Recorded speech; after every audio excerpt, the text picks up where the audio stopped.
I think a big green flag is if they include mental health days in their benefits. If a company is recognizing that the way to keep you healthy is to just be okay with letting you need the day to take Mhm. care of yourself, then I think that shows a lot of progress.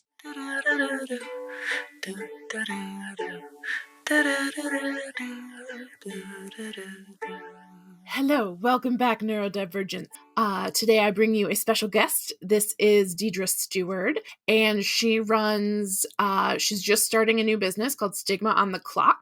And that is all about helping people who are neurodivergent and chronically ill and maybe have learning differences or disabilities to navigate workplace accommodations and understand workplace rights. So, just in case I missed anything, Deidre, is there anything else that you want to add about Stigma on the Clock or about you? That was a pretty solid introduction. Yeah, I've been through the process myself, and kind of throughout the entire thing, I've kind of just like documented everything that I did and what my experience has been like, and figured I'd want to share it with others because it's definitely a big topic in our community. Yeah, definitely. And it's so overwhelming. Like the process of figuring out like your right to have accommodations, asking for accommodations, all of that stuff is just really hard. It is. Yeah, it's a lot, and it can get very convoluted very quickly. Yes. Okay. And that's some of what we're going to talk about today. We got some notes, y'all. So if we go too long, this might be a part 1, part 2. We're going to try and keep it to like half an hour. We're going to do our best, but we have ADHD, so I can make no promises. Okay. So we're kind of trying to operate on like the thesis of we shouldn't have to mask to be successful. And then obviously that's a beautiful, wonderful utopian society where everybody's differences are valued. That would be a great place where we don't have to mask to be successful. But we live in capitalism world, which sometimes does require us to hide parts of ourselves and to try and fit in with like the typical. And this whole topic actually came up from a listener question. So a friend of mine, Tristan, they asked commentary on like neurodivergent workers or business owners adjusting to neurotypical environments or clients. I think we can be uniquely positioned in our professional lives, accommodating while keeping our personalities and humanity. So their question basically boiled down to when we as neurodivergent professionals, like we can't avoid interacting with neurotypicals. They might be our clients, they might be our bosses, they might be like any number of things. We're probably going to interact with them. So how do we like respect our own needs and accommodate our needs in the way that we work while like still making sure that like we're getting the point across to these neurotypical people that maybe we have to work with. So all of that to say, I brought Deidre on specifically because you're very well positioned with Stigma on the Clock to like talk to people about like what is something that we can accommodate versus like what like maybe just in our job searching and job seeking, what can we do to make it a little bit safer to be neurodivergent. So let's jump in. Tell us about like finding the right environment for yourself as a neurodivergent person. Let's start there. Yeah, so there's a variety of, I mean, different places. Obviously, like getting into like what you are comfortable with and what you're skilled in. Basically what we're always taught to do. But I feel like as adults we kind of end up straying from that at some point or another. But I think really kind of getting back to those basics is really helpful. Just to make sure, like, am I in the right place? Are you having your needs met? Like, obviously, like a lot of us, we do a lot better when we have like flexible hours, quiet spaces, when there's like clear expectations. Remote work is incredibly like I feel like it's like a must have for me. So and the remote work definitely helps us with like sensory control and kind of just being able to focus in our environment. But the question of whether it's safe to mask, that's entirely subjective, and it's just going to be so unique, just depending on like the culture of where you work. Hopefully, the culture is something that you mesh with pretty well. I know that in recent years, they've really, like, the general rule of thumb has been kind of like to like really try to feel out the culture of where you're applying for when you're doing the interview, which like that in itself is like a really I feel like interviews just require so much of us as it is, and to try and dig into like the social and cultural aspects of things is definitely like just adding on top of that. It's But like really hard in my experience to ask the question that you need the answer to in a way that is like acceptable, because yeah, there's so much the politics and the like hidden, like, okay, so I've been really into Pride and Prejudice lately. We watched the movie and then I watched the series and now I'm reading the book. And something that I really like about Pride and Prejudice is that you'll say something like, oh, we couldn't possibly keep you any longer.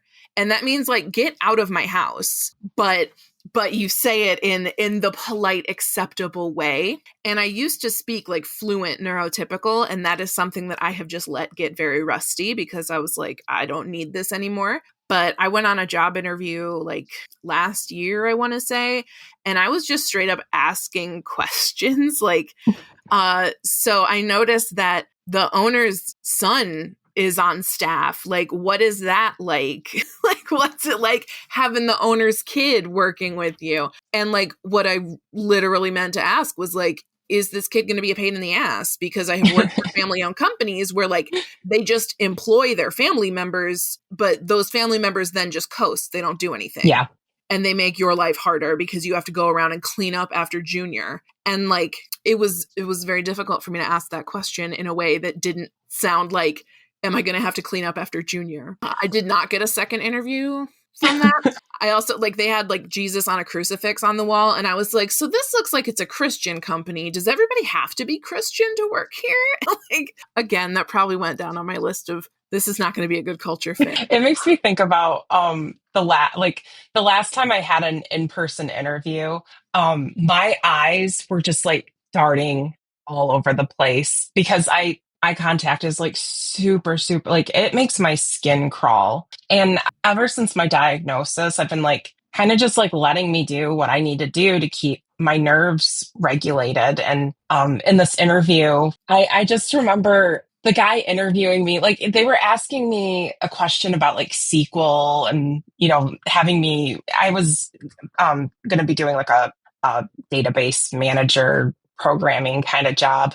And they were asking me these questions and I'm thinking through it, but I have to like, my eyes have to shift around when I'm when I'm thinking and processing the question and you're asking me about coding. So like the gears are going, and he just seemed like so freaked out by how I was just like looking around the room the entire time. Like he probably thought I was like super nervous or something, which I was. I'm always nervous in an interview, but I was just thinking and processing. And yeah, I didn't get that job. Yeah.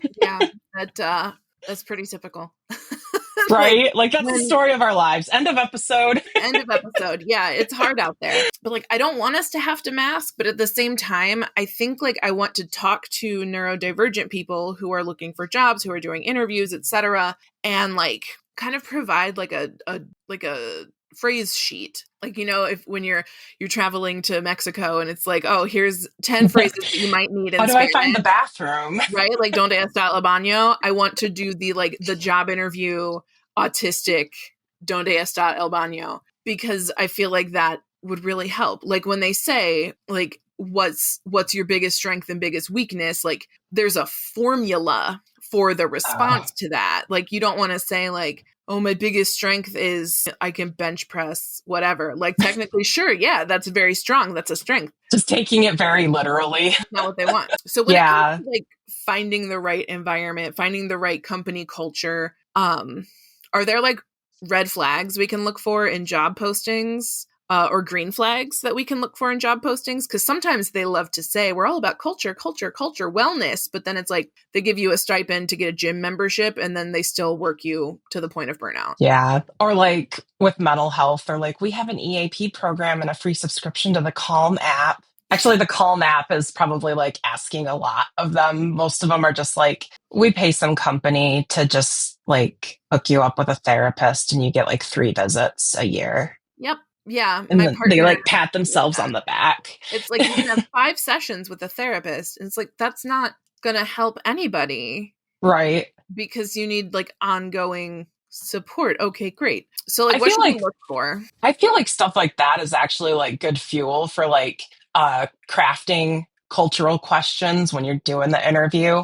Like, reviewing their any benefits that they mention or any values that they mention and kind of like digging into that a little more. But like, I would be curious about like, especially as a neurodivergent person, as a chronically ill person, like what does this mean? Like how are you actually committed to, helping your employees that have certain struggles, or are you just checking a box? Right. Yeah, we don't want to just like be a checklist. Like we don't just want to like be 10% of our workforce is disabled. Isn't that so cool? And then like they don't treat you any different. I think a big green flag is if they include mental health days in their benefits. Ooh, yeah, that is a really good, or like Because unlimited PTO. yeah, because with those, it's actually like they're actually giving you the thing that you need, which, when we're going through stuff, like if our nervous system is really dysregulated and like our emotions are just like totally out of whack, like just having a day or, sometimes 2 days. I know for me, like I've had to take a day. And usually that is plenty for me. And it gives me the space and the time that I need to just kind of regulate. And then the next day I'm like, I'm fine. And that's all I needed. And if a company is recognizing that the way to keep you healthy is to just be okay with letting you need the day to take care of yourself, then I think that shows a lot of progress. Awesome. Yeah, that is like that's one easy thing that we can look for is like what does the job description talk about work-life balance? What does that sound like? Does it sound like they actually practice what they preach, or do they just say, "We want you to have great work-life balance," but then there's no proof of that. Yeah, like when it's like all this like really like empty stuff that's just platitudes. It's like, yeah, no, thank you. I think the biggest red flag for me is when they say we're like a family here. Oh yeah, huge red Oh flag. my God. I don't talk to Like, most of my family. yeah, like not everybody has like good relationships with their family. Like family can mean a very scary thing to them. And I don't want to work someplace like that. And also, you're not my friggin' family. Like, get away from And me. also, like, because I have worked for a lot of family-owned companies, like 3 in a row. Like my first full-time job, and then my second full-time job, and then my third full-time job, and then I quit, and now I run my own business. So, like, I have only ever worked at family-owned companies, and that family part always ends up meaning, like, like the way that you would ask family to drop you off at the airport at 4 a.m. Like, this is a huge inconvenience, but can you do it because we're family? And I'm not about that life. Right. Yeah. Like it just makes my skin crawl. I don't.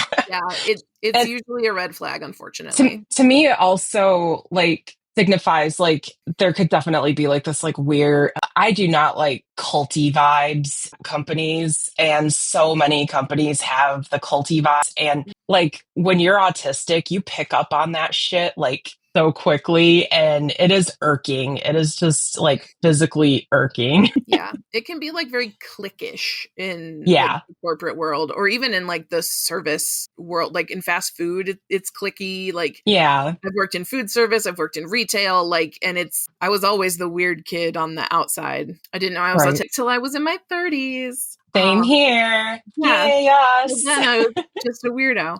But while we are still talking about interviews, let's talk about like disclosing disability. So at what point in the interview process should you disclose that you are autistic or you have ADHD or you are disabled in any other way?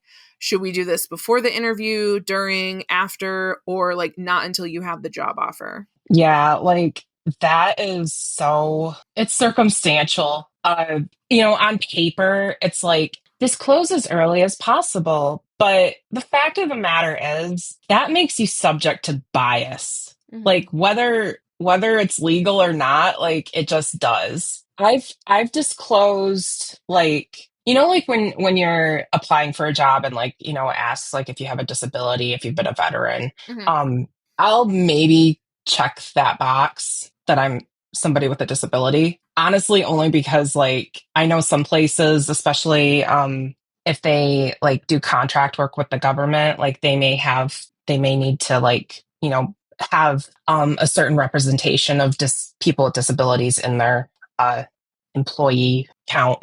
But like honestly, I think, if you really want to make sure some place is the right environment for you, I think being transparent with like I think you can like probably test the waters a bit and like ask for an accommodation for your interview, which you can do. The Even if you're not an employee yet, you are still somebody who is being considered as a candidate for the job, and you can request accommodations. And I think you should, because if they're going to be assholes about it, like why would like if they're going to be assholes about like I don't know, giving you a quiet space for conducting the interview so you can focus, why would you want to work there anyway? I That's a mean, great point. yeah. And it's like, during the interview, you're interviewing them too. Yes. So, I saw a screenshot of an email the other day that said like, hey, we're going to go with other candidates. You asking about, or no, it wasn't like you asking about. It said something like salary, company culture, and benefits are not things that we like to discuss in the interview. And it's like literally, yes, huh? Like, what on earth? Of course, you're supposed to talk about those things in the interview. That's the purpose of the interview, is to make sure that this is a good fit for both of you. I think in our culture, we've gotten like, how when you're in real estate, it's like it's a buyer's market or it's a seller's market. Like employers think that it's an employer's market. I Like, think it's a seller's market all the time. right. Like, They're like, no, do what we say. We don't have to impress you. You have to impress us. But at the end of the day, no. Like, it's only like the most major aspects of my life and well-being that I'm asking right. about, like how I'm going to Huge. financially support myself, how I'm going to afford health care, Yeah. These afford are the meds that I need. very important things, and it seems like a lot of places are like acting like knowing about company culture, etc., is like a luxury, when like no, that's supposed to be front and center. We're supposed to know that like going into our interview. Yeah, like that's I don't know. It's like heaven forbid it's not 100% about them. Right. Yes, it's I'm uncomfortable when we are not about me, says white men and And then they got to employers. be all dramatic about it and send you that email. Yes. One of the accommodations that I really love for an interview is requesting the questions in advance. Yes, definitely Because, do that. like, for autistic people, we rely a lot on scripting. And so when Mhm. we are preparing for an interview, we might be preparing for like common interview questions. We might prepare a few questions for them based on their company values or whatever. But like some places have a weird zinger that they throw in. And like the purpose is almost to throw you off. And that is not going to work well with an autistic person. Like Google or something, some tech company at some point would ask the question in their interviews, like, why is a manhole cover round? And like some of the answers were because a manhole is round. Or like some people would get in there and like do the math and be like, because it can't fall down in it because the diameter is always going to be the diameter, like blah, blah, blah. So, and then that question is actually designed to like see how you think and like your Mhm. approach to an off the wall question. But like when I'm in a job interview, I feel like I'm fighting for my life, like this is perhaps my livelihood is on the other side of this conversation. And now you're asking me about manhole covers and I am unclear. I'm just like I would go down the rabbit hole with that question, Oh which yeah, and then they'd probably hate that. yeah, it's like no, like there are numbers to be crunched here and calculations to be Yes, yeah. calculated. Is Yeah. this a math problem? Like, can I draw a diagram? Like you Is it get like all the algebra? numbers like flying around your head and like like that meme. Yes, exactly that meme. I guess like you just have to preface with like, do you have like 2 hours for Right? me Like, to how much time do you have? Let's talk about this. I'll be Something like, that oh I used to shit, we ask, got the autistic person. when I was hiring, I used to ask, like, what kind of food do you like? And it wasn't like an interview question, but it was, like, I was the one who often would plan like our team lunches and stuff. And so like I know that if you also like Mexican food, then I'm gonna have like another vote for Mexican food on my team there. Or like sometimes I would ask about the Oxford comma because I'm very pro Oxford comma. And so like Yes. I like the idea of like having a like not necessarily a non sequitur, but like just sort of a like I just want to see how you answer this kind of a question. Yeah, pull a sneaky on them. Yeah, but I think like telling them in advance that I'm going to be asking that is good. Like I don't think it's a bad Everybody thing wins. to give people a heads up that like these are my silly questions I'm going to ask you. Something that you mentioned earlier I want to get back to is like disclosing your disability will bring in a bias. And when we were talking earlier, like to prep for this episode, we talked about like visible versus invisible disabilities and like the different biases that we might see there. So let's riff on bias for a second. What you got? Yeah, if I may, I actually have a thought with what we were just talking Yes. about, and Yeah. it does tie in with what we were talking about prior to that. And I've found that framing, especially like if you're requesting accommodations, the way you frame it is going to be incredibly important.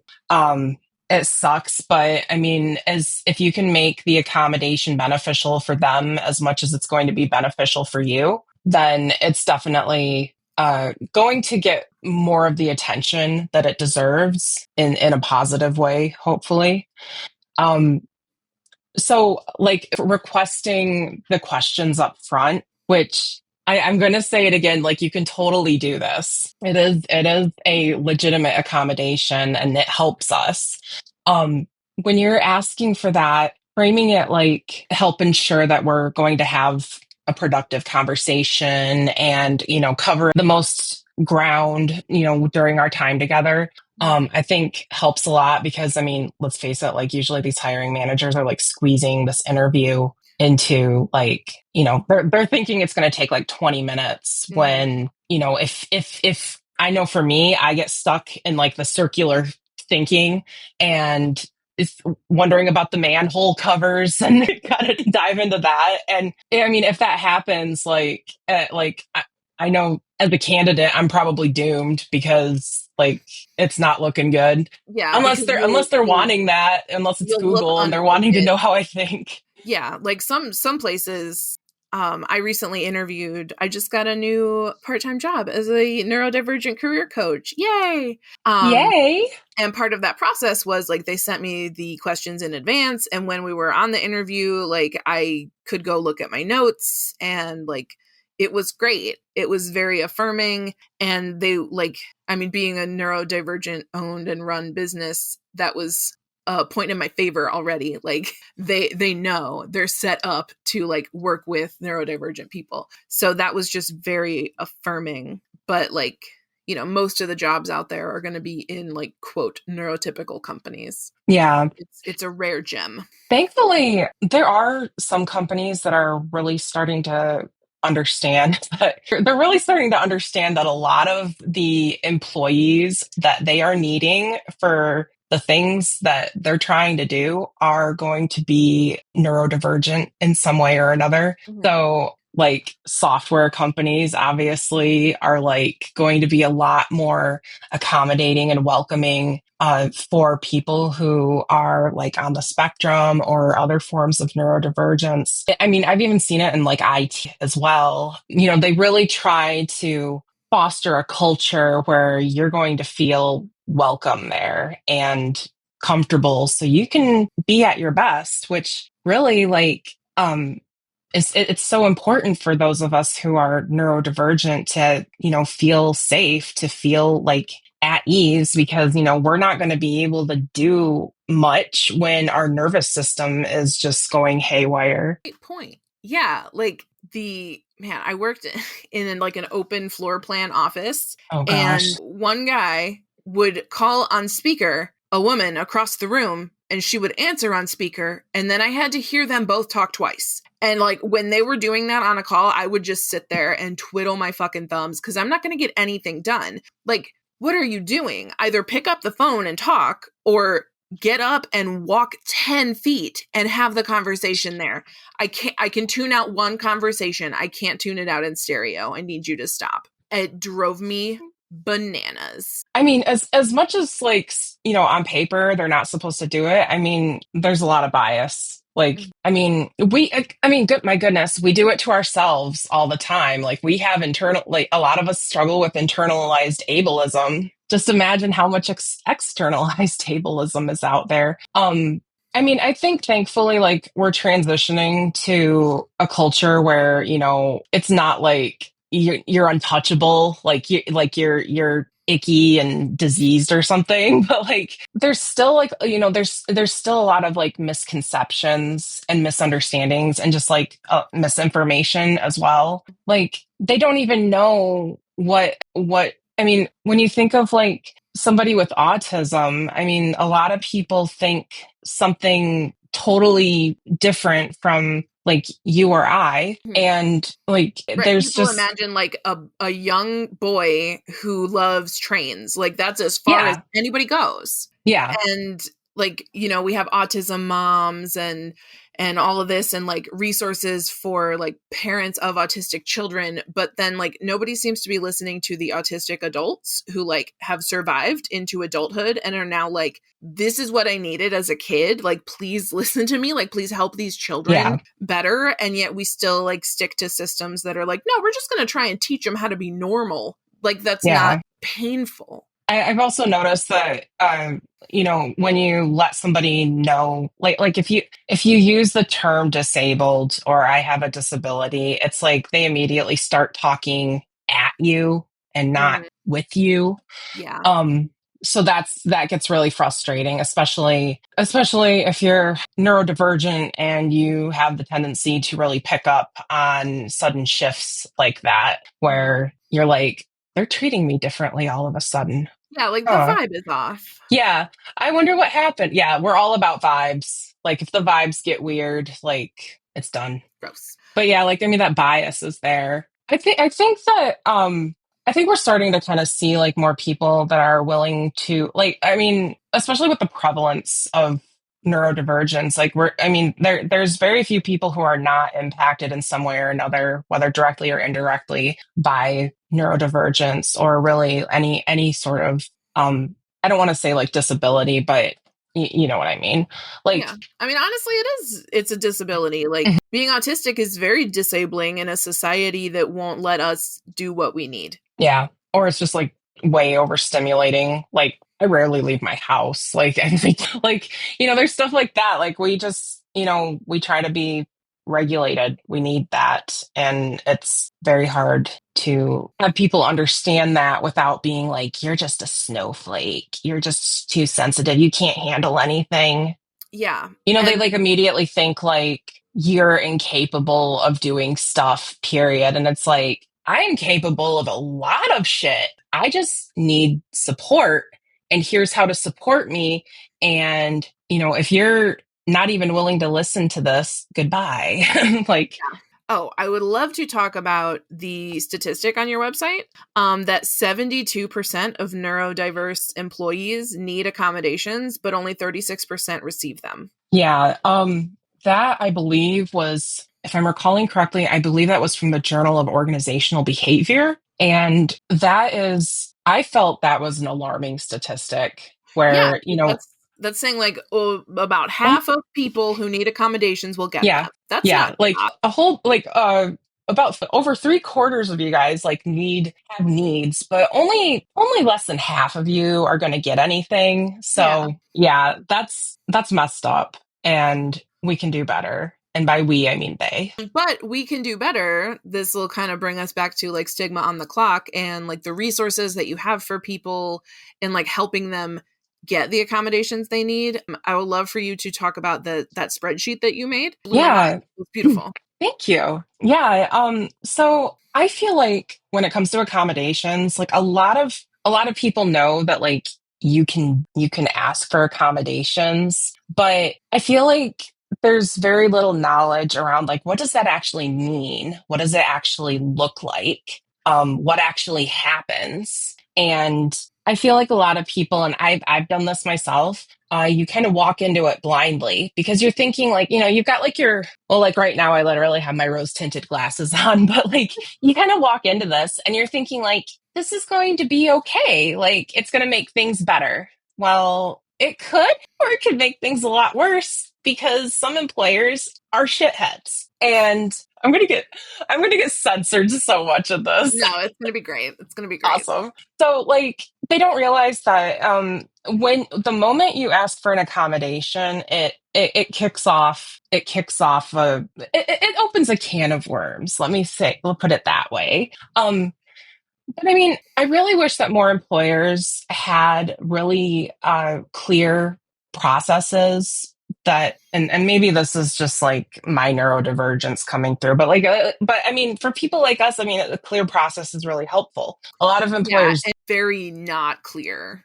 yeah, a lot of employers don't do that. I mean, honestly, like, if I were to say to my boss, like, hey, is it okay if I wear these glasses while I do work? Like these are actually prescription glasses that filter out certain wavelengths of light.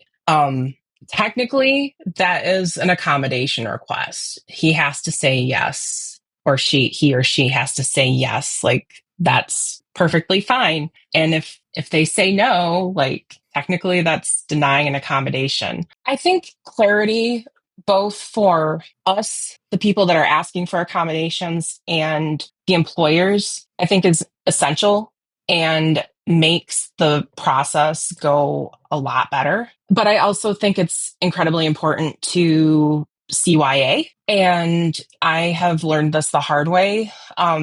Thankfully, I had a situation with an employer, gosh, like 15 years ago now. I'm getting so old, but I had a situation with an employer where I learned the value of documentation. And so I kind of like have that like engraved in my mind to, always document things because you never know when you're going to need stuff. Is it exhausting? Yes. Is it tedious? Yes. Which is why I made a spreadsheet. So yeah, I have that available. If you go to stigmaontheclock.com, I actually for a limited time I'm going to have this spreadsheet. I made basically it's like an accommodations log, and what it has is basically a really good way for you to keep track of who did you talk to, when did you talk to them, what did you ask for, was there any follow up needed. Which sounds incredibly boring, and I'm probably like not doing it any justice, but like I basically took everything that needs to be documented, whether it's for your own records or like to I mean, show for like when you're requesting accommodations, it seems like this yeah, would be like I mean, if anything, it's like it's a way to like make sure the accountable parties are being held accountable because there are certain aspects of it that at some point it gets out of your hands, but you'll need to like follow up. And oh my gosh, like this is one of those like I feel like this episode like needs to like transition into like what goes wrong because it just gets so convoluted. But yeah, so I just made like this like accommodations planner. And I mean, it just basically starts out with identifying your needs. I mean, that's really where it begins. And I know that a lot of us, especially those of us who are late diagnosed and still like trying to figure out like what do we actually need because we've had our needs denied for so long, just kind of documenting like where am I struggling? Like what job duties am I having a challenging time with and what is a possible solution for it? So I've got this planner. It has like 12, I think like 12 tabs on it. And it basically goes from the very beginning of identifying your needs to brainstorming accommodations to when you request an accommodation and, the date that you submitted it and what was it and who did you submit it to, and any notes. There's going to be something called the interactive process. And usually this is where things kind of start to get pretty complex. It doesn't need to be You, complex. Deidre, actually help people navigate this also. I do, yes. Because Yeah, don't be like, oh, my spreadsheet doesn't do everything. Oh no, like the spreadsheet does a lot, and then you can work with Deidre. yeah, and like and for those I work with, like that this would be incredibly helpful. And or really anybody. Like, I mean, I don't like to like bring lawyers into this, but I mean, if that were to, become the reality of your situation, then like it's really helpful for them as well. Or if you end up reporting a violation to the EEOC or through, they're called FEPAs. It's a federal Fair Employment Practices agencies. Nearly every state has one, and they actually work with the EEOC. If you were to go to any of those authorities with an issue, something like this is going to be incredibly helpful for that. So yeah, actually, this thing does a lot. Yeah. And that's really how I designed it. Was just like I like reverse engineer things. Like that's kind of like my shtick. That's just kind of what I do with a lot of stuff, that with the manhole covers and the hypothetical Google interview. Like that's just what I'm wired for. So yeah, I've kind of like reverse engineered the entire process of requesting an accommodation and going through the interactive process. And I broke it down into a way to track each stage of it. And so I have that. Thank you. I put a lot of care into like what I'm creating and making. And, I think we were talking earlier and I was just like, I want to just give everything away for free. And you're like, you got to make money at some point. Yeah, that's But like, important. but this one, this is actually available on stigmaontheclock.com in my store. And for right now, it's actually just donation based. If you want it for free, you can go ahead and grab it for free. If you want to throw a donation into the tip jar, I would greatly appreciate that, because it will actually go towards funding my pro bono fund for when I'm helping people who, maybe are going through a rough time and aren't able to afford it. So that kind of helps me with getting them resources that will help them out in their situation. Excellent. I love that. Okay, so speaking of resources, also, I wanted to shout out the Neurodivergent career coaching company that I am now working for. They are called Colorful Futures, and I will link to them in the show notes. Oh But my gosh. I love them. Like, I love them too. I am like, I didn't know that you actually got hired by them. And I'm like oh, super incredibly excited, because I was looking at their website and I was like, this is so awesome. yeah. So I work for them now. I'm their second career coach ever. And Yay. you also mentioned ADHD Boss, who has a YouTube channel. And you said that they're also a great resource for like neurodivergent, like job seekers and accommodation type stuff. Yeah. Okay, so I only found their channel like literally yesterday. But Amazing. as we were talking about this, I was like, oh my gosh, I have to mention him. Yeah, he's late diagnosed, has a lot of management experience, and basically talks about how he basically exists as a neurodivergent person in a management role, which is really awesome to see, because sadly, a lot of us don't, find our way into management roles. And if we do, we run away screaming. Yeah. I was, so like when I was in management, the people under me loved me and the people above me hated me because Yep. I was very much like advocating for my team. Like I got one of my interns back pay because the like internship rate at the company had gone up. And I was like, hey, so can you update her rate so that she's getting paid this new rate? And they were like, yes. And actually, we backdated it. Sorry about that. So that was great. And yeah, I just love that. And then people are like, oh, but the work, more workload. And I was like, no, I'm not going to tell them to come back to the office. You don't need a social media manager in the office. It's all remote. It's fine. It's fine. And then I super quit that job and now I'm here. But yeah, Fair we're loss. going a little bit long. So I'm going to wrap us up, but you can find Deidre at stigmaontheclock.com. Are you on Instagram or anything? Like, can we find you on social? Yes. Yep. Stigma OTC is my handle. So Excellent. So we will put all those delicious, tasty links here. And then on that website, there will be the donation-based documenting accommodations workbook, which is the beautiful spreadsheet. And there's also a free 5 ADA hacks for neurodivergent workers, another free guide on there. So I'm going to shout all those out because Deidre did that. yeah, that's where there's the you can ask for accommodations when you're interviewing for something. You know, Hell yeah. little tips like that, Little along with sneaky tips. yeah, and Okay, great. more. Well, There's four more. there's 4 more tips. Thanks for being here. I have a feeling I'll have you back on, especially if people have questions or they want to hear more, because we sort of went on a little ADHD tangent. It was an Um, adventure. it was an adventure, like every episode. But thanks for being here. Thanks for having me. Absolutely. Okay, bye. Bye. Coach, they'll change your approach and tell you a joke to lighten your load and help you along or sing you a song. Do-do-do-do-do, do-do-do-do, do-do-do-do-do, do-do-do-do.